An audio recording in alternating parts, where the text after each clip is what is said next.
What's going on, guys? Your boy Joe 672 coming to you guys with a video right now. So I kind of want to go over another day of training camp, another day in paradise, closer to the preseason, closer to the season, about 5 weeks and a few days left. So let me start off with Carson Wentz. Not the best day for Carson Wentz. Going to make this a little quick with Carson Wentz because he didn't really have a good day. Few picks. The defense got some picks on him today. Jalen Mills was one of them. Corey Nelson was another guy today that showed up. Now, Carson Wentz was sandwiched in a play today, but he's okay. Two guys just bounced into him, but he's fine, so they're being more careful. But the coaches are aiming for him to be ready week 1.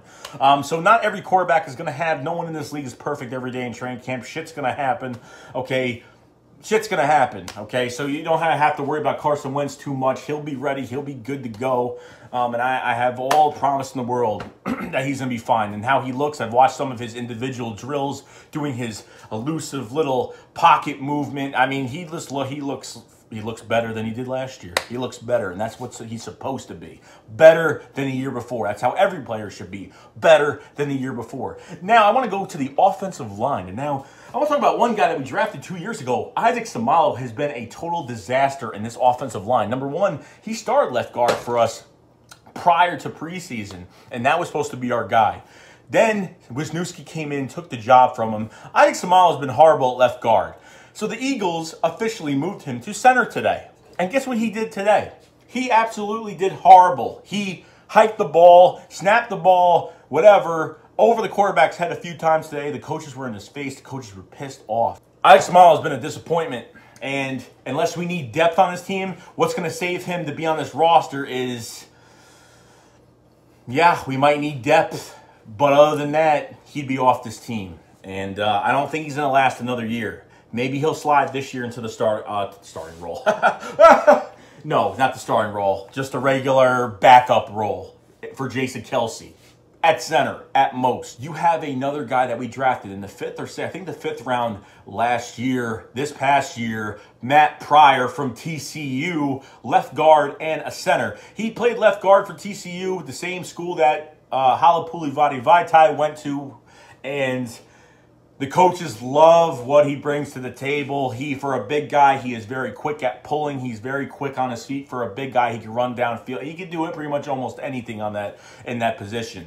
And they officially put him on the depth chart right behind Steph Wisniewski. He is on the second team offensive line, left guard. And, hey, now we got a good, solid backup. Unproven still because he hasn't hit the field yet, because I'm not going to say, oh, yeah, we're good, we're good. You know, we don't do that shit around here. We fucking like to see what they could do on the field. So they're solidifying this offensive line, getting a lot of depth on the offensive line as well. That was just very important, guys, because we all worry about Big V when he stepped out there. But hey, we're gonna get more work out of it. So now I want to go to the wide receivers. Two guys I want to talk about. Nelson Agholor. Mike Rowe had so much nice things to say about Nelson Agholor. He looks faster. He's a hard worker. He comes to work. He puts in the work every day, and he gets better each and every day. I honestly think that he can have a breakout year next year, because honestly, he's a top 10 receiver. He could be a top 10 receiver. No, he's a top 10 receiver. He could be a top 10 receiver. I honestly think he can. He could probably be between the 8 to the 10 spot and being a top receiver. I honestly can, because we got a lot of weapons on this team. And, you know, I think he could do a lot more. During the beginning of the season, he disappeared just a little bit. Wasn't getting the ball enough. And then the whole offense started to work like a fucking motor. Down, up, down. It was great. So what we saw from Agholor from the first, 2 years in Philadelphia, we hated this guy, and now he's become almost a hero and a fucking relief that he is doing so well. So that's what I want to talk about with Nelson Agholor. Love the guy to death, and wish him luck next year, this coming year. Well, another guy I want to talk about is Mac Hollins. Okay, they put him in a little bit today, and he looks absolutely better than he did last year. His routes look great, crisp, catching the ball. He's looked great. I mean, the progress report on him is great. That's why he's the fucking 4th string receiver right now. Now I want to go to the linebacker core right now. So linebacker started on first team today. Jordan Hicks, Nate Gary started on first team today. They're trying to find the third linebacker right now, but Nate Gary and Joe Walker actually shared a little bit, but Nate Gary actually I read that Nate Gary got more of the snaps at the linebacker spot, the outside linebacker spot today. I'm glad that Nate Gary has I'm happy that he's doing work. I'm happy that, you know, he transitioned from safety to fucking linebacker. I mean, it's not, you know, he wasn't even a flash in the pan last year because he was switching positions. And I want to see it on the field now. He shows that training camp. I want to see it on the field. So we'll see what happens with that, but it is doing very well. They had Corey Nelson on the outside as well. He made some plays, great coverage skills, very good. You know, he came into this team because his blitzing wasn't that good, but he blitzed on this team today and been doing very, very well. So I'm happy about that. Quick news about the D-line. Derek Barnett is getting reps, and I mean a lot of reps, especially against Jason Peters, and that's great because you face the best left tackle in the league.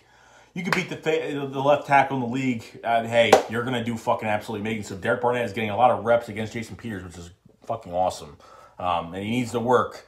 And he needs to get bigger, stronger, faster. Anything, you know, rookie year, he won a Super Bowl. He got a ring his rookie year. He can't ask for more. The two safeties that are sticking out to the coaches right now, beyond Malcolm Jenkins, beyond Rodney McLeod, is Jeremy Reeves and Trey Sullivan. That's it, yeah.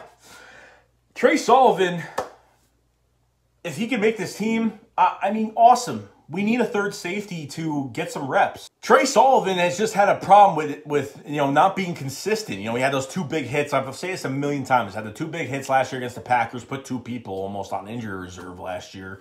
You know, I don't want anybody hurt, but, you know, he showed he has the physicality. Now he's being consistent, showing up and doing his thing. Jeremy Reeves, another guy that is just, you know, undrafted and ready to fucking roll. Got a lot of leadership skills. He's very good at open field tackling. He's very good at tackling. Very good tackler.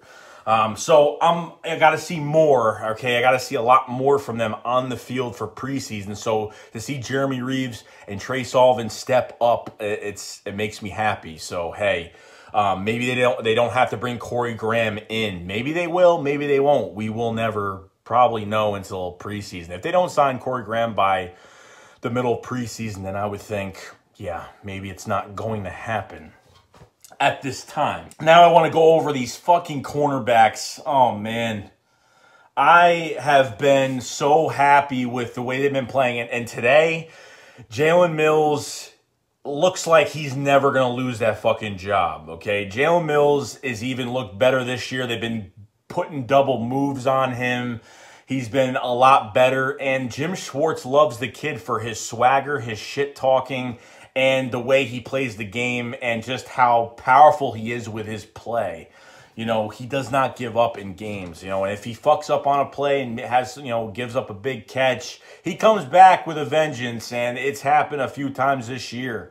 So Jalen Mills looks like he ain't losing his job on the outside, okay? So that brings me to Sidney Jones. They actually had him in the slot. They said by Sunday they're going to have him on the outside, so we'll see what happens with all of that. But they had Sidney Jones again in the nickel spot, and they had him playing that position, but he was batting down balls, deflecting passes today by Carson Wentz and Nick Foles. So I just keep seeing good things out of him in training camp, and it does not seem like he's going to go down the pedestal on the roster at all. So I see a lot of good things happening with him. The ceiling is so high for this kid. It's ridiculous.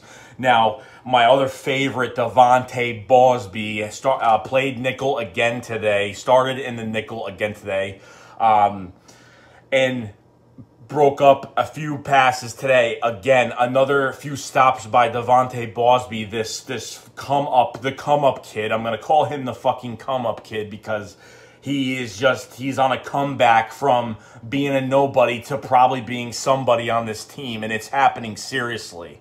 Okay, so it's seriously happening with this kid. This kid is he just came out of nowhere. Okay, just came out of nowhere, so I don't know what this roster is going to be like, but I got a good feeling what the starting lineup is going to be with this secondary, the youngest secondary in the league, and here they fucking come, guys. Here they all come. Ronald Darby as well, playing very well out there. So that's what I got to say about that. Last but not least, I want to talk about Dallas Goedert. My fucking God. So he caught a 20-yard pass today with a linebacker draped on him. Those long arms, that big body. He catches balls like it's nothing. Reporters were going crazy over Dallas Goedert today, and he literally was making every catch thrown to him. And he is a crazy weapon to have, especially having a 2 tight end set. It's going to be absolutely crazy. Okay, so I guess there was I think it was another 20, 25-yard pass to the end zone, 2 defenders on him, and he literally came up, caught that ball. He's got strong hands, guys. He's got big hands, but not just big hands. He has strong hands. This guy is going to be a force to be reckoned with in the red zone, especially in the damn red zone. Between all the weapons that we do have, Dallas Goedert is making some promise here, and I can't wait to see him hit the field in preseason, to see what he looks like on the field, just to see how big he is with pads on the field, and him draping over people with his arms to get some, to make some catches. I can't wait to see what this guy could do. It's very exciting.